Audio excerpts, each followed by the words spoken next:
Beijing, China, September 11th, 2025. The growing dispute between Russia and Poland over drone intrusions into NATO airspace has drawn international concern, with China stepping into the conversation by urging restraint and dialogue. Speaking in Beijing on Thursday, the Chinese Foreign Ministry emphasized its preference for diplomacy and consultation as the only viable path forward, avoiding escalation that could destabilize the broader region. At a routine press conference, Chinese Foreign Ministry spokesman Lin Jian addressed questions regarding the latest tensions in Eastern Europe, where Poland has accused Russia of breaching its airspace with multiple combat drones. Polish authorities confirmed that their defence forces shot down several of the unmanned aerial vehicles after they crossed into Polish territory late Wednesday night. Russia, however, has denied intentional violations, insisting the drones may have strayed off course during operations near Ukraine. The incident has heightened fears within NATO, raising the possibility of a direct confrontation between Moscow and the alliance. Against this tense backdrop, Beijing has called for calm and negotiations. Lin Jian said, "We have noticed the relevant reports. The Chinese side hopes that all parties concerned will properly resolve their disputes through dialogue and consultation."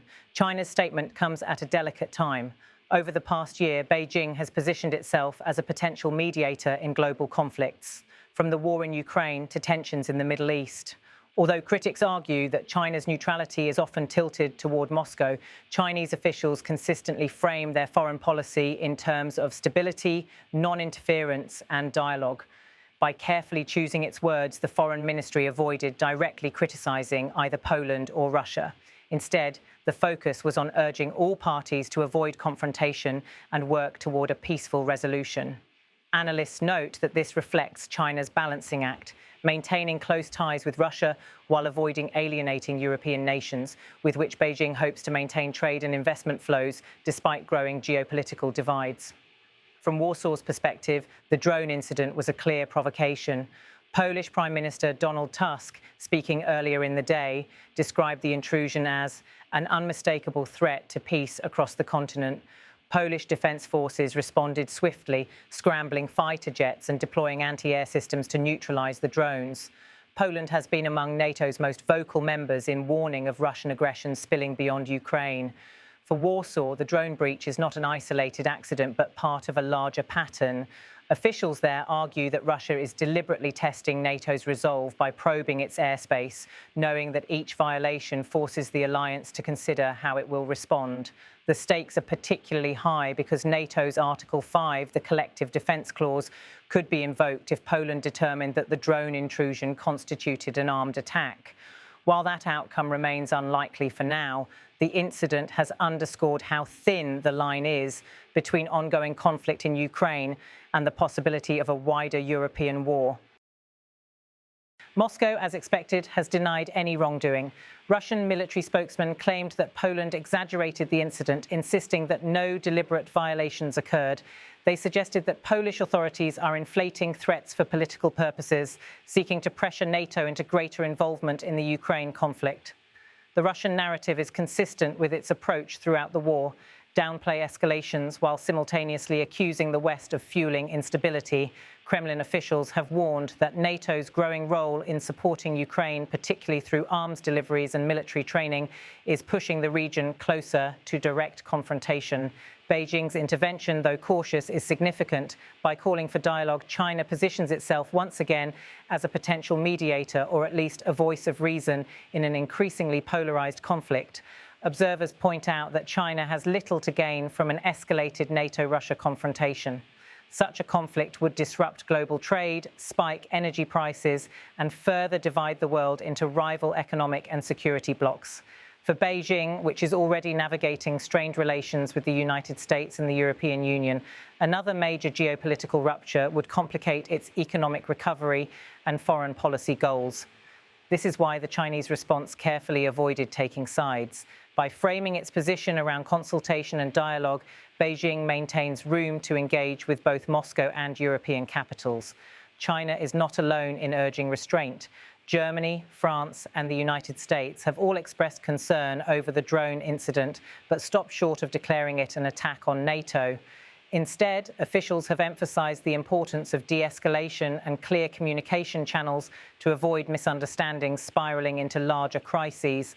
Still, the situation remains precarious. Each violation of NATO airspace carries the risk of miscalculation.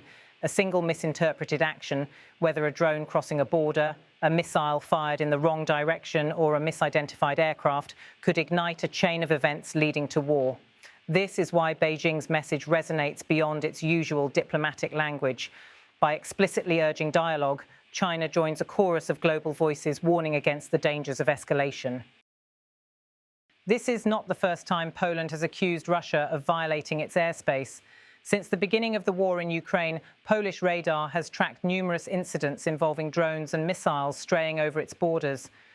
In 2022, a stray missile strike in Poland killed 2 civilians, briefly sparking fears of direct NATO involvement.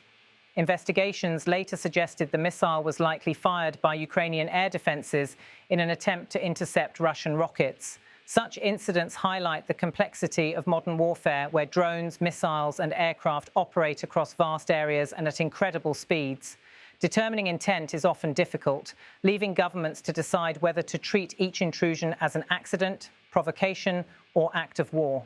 For NATO, the challenge is maintaining credibility without rushing into escalation. If the alliance is seen as too passive, Russia may be emboldened to continue pushing boundaries. But if NATO reacts too aggressively, it risks being dragged into open conflict. Poland's leadership is pressing NATO for stronger guarantees, while other members, particularly in Western Europe, urge caution. Germany's Chancellor Friedrich Merz recently described the drone intrusions as a serious threat to peace throughout Europe, but emphasized the need for unity and restraint. China's call for dialogue fits into a larger strategy of presenting itself as a stabilizing force in global affairs. Over the past year, Beijing has released position papers calling for peace talks in Ukraine, hosted delegations from both Russia and Ukraine, and engaged in quiet diplomacy with European leaders. Critics argue that China's proposals lack substance and tilt toward protecting Moscow's interests.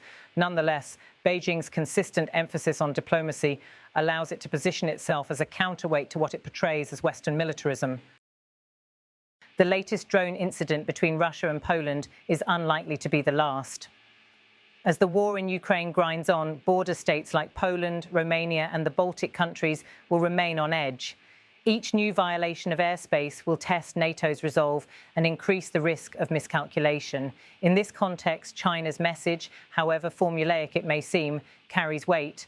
By calling for dialogue and consultation, Beijing signals that the world is watching and that escalation will have consequences far beyond Europe. The incident over Poland highlights just how fragile the security environment has become. For Warsaw, it is a stark reminder of its proximity to war. For NATO, it is another test of unity. For Russia, it is an opportunity to sow confusion and probe the alliance's defences. And for China, it is a chance to present itself as a responsible global actor, urging diplomacy when the risk of war looms large. As Lin Jian put it plainly, we have noticed the relevant reports. The Chinese side hopes that all parties concerned will properly resolve their disputes through dialogue and consultation. That sentence, delivered in the familiar cadence of Beijing's official diplomacy, may not resolve the crisis, but it underscores the universal truth that dialogue remains the only alternative to escalation.